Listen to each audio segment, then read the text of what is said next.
100% sunod-sunod ang blessing na darating. Maraming pera ang darating sa inyo sa taon ng 2025, Year of the Snake Wood, mga bossing.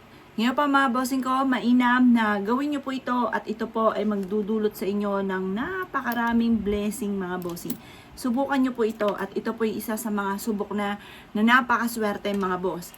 Maglagay po kayo ng isang mangkuka na asin sa harapan ng bahay po ninyo or sa gilid ng pintuan ng main door.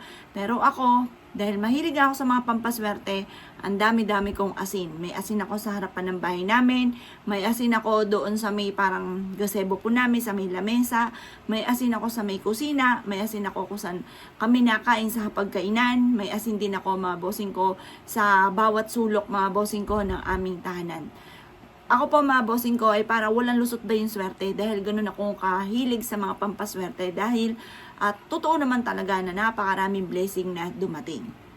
Kaya kung nais po ninyo, lalo-lalo na sa taon ng 2025, Year of the Snake, mga bossing ko, kayo po higit na maka-attract ng swerte, lumevel up ang swerte, subukan nyo po, mga bossing ko, na gumamit ng asin dahil maaaring ang asin ang naghihintay na lang para kayo ay yumaman bukod sa inyong pagiging masipag at matyaga. Proven po ito, mga boss. Kaya ako kinaniwala at nais po itong gawin.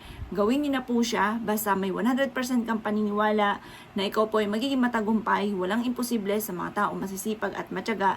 At subukan niyo po ang ati pong asin at makakatulong po ito upang sa ganon lumevel up ang swerte.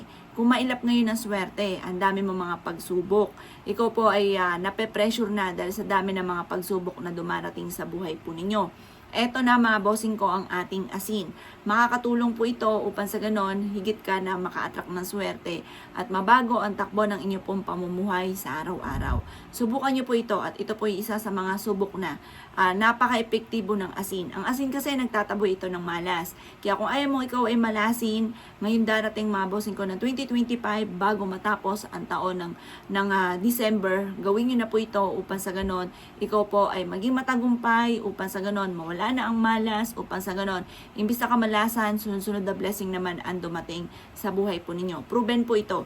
Kaya ako ikinaniwala at nais po itong gawin, huwag ka na magpatumpik-tumpik pa, dahil ang asin, marami na nagpatotoo na sila po sinuwerte po dito, at isa na rin ako sa magpapatotoo na napaka-epektibo ng asin, mga bossing. Maaaring ito na po ang nag-iintay sa inyo para kayo ay yumaman. Para yung pagiging masipag at matyaga ninyo ay may patutunguhan at hindi na lamang po sipag at tyaga-tyaga. Tapos wala naman po nangyayari. Kaya mainam, gawin nyo po ito, mga bossing ko, na may 100% ang paniniwala at ikaw ay positibo sa buhay, mga bossing.